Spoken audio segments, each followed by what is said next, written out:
100তম match জিততেই বাঁচল KKR. Play অফে যেতে এখন দরকার অলৌকিক সমীকরণ। বন্ধুরা, আপনারা যদি দেখতে চান তাহলে ভিডিওটি শেষ অবধি দেখতে হবে, চ্যানেলটিকে সাবস্ক্রাইব করে একটা লাইক দিতে হবে এবং নোটিফিকেশন বেল আইকন দাবাতে হবে। আইপিএল 2026-এ এখনো বেঁচে রয়েছে কলকাতা নাইট রাইডার্সের প্লে অফের আশা। ইডেন গার্ডেন্সে গুজরাট টাইটান্সের বিরুদ্ধে গুরুত্বপূর্ণ ম্যাচে বড় জয় তুলে নিল অজিঙ্ক্য রাহানের দল। তবে এই জয়ের পরে প্লে অফে পৌঁছানোর রাস্তা মোটেও সহজ নয় নাইটদের জন্য। এই ম্যাচে ছিল কেকেআরের 100তম আইপিএল ম্যাচ। টস হেরে প্রথমে ব্যাট করতে নেমে শুরু থেকে আগ্রাসী মেজাজ দেখা যায় এই নাইট ব্যাটারদের। দুর্দান্ত ব্যাটিং করেন ফিন অ্যালেন। মাত্র 93 রানে থেমে গেল তাদের ইনিংস কেকেআরকে বড় রানের ভিত গড়ে দেয়। পাশাপাশি অঙ্কিশনা রঘুবংশী খেলেন অপরাজিত 82 রানের ইনিংস। ক্যামেরন গ্রিন করেন ঝকঝকে 52 রান।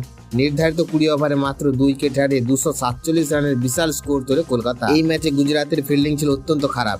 একাধিক সহজ ক্যাচ ফেলে তারা কেকেআরকে বাড়তি সুবিধা দেয়। 5 ম্যাচের পর আবার ইডেনে ফিরে জয়ের মুখ দেখল নাইটরা। তবে কেকেআরের প্লে অফে উঠতে গেলে এখন শুধু নিজেদের জিতলেই হবে না, অন্য দলের ফলাফলের দিকেও তাকিয়ে থাকতে হবে। অর্থাৎ নাইটদের আশা এখনো বেঁচে থাকলেও সেই রাস্তা এখন অত্যন্ত কঠিন।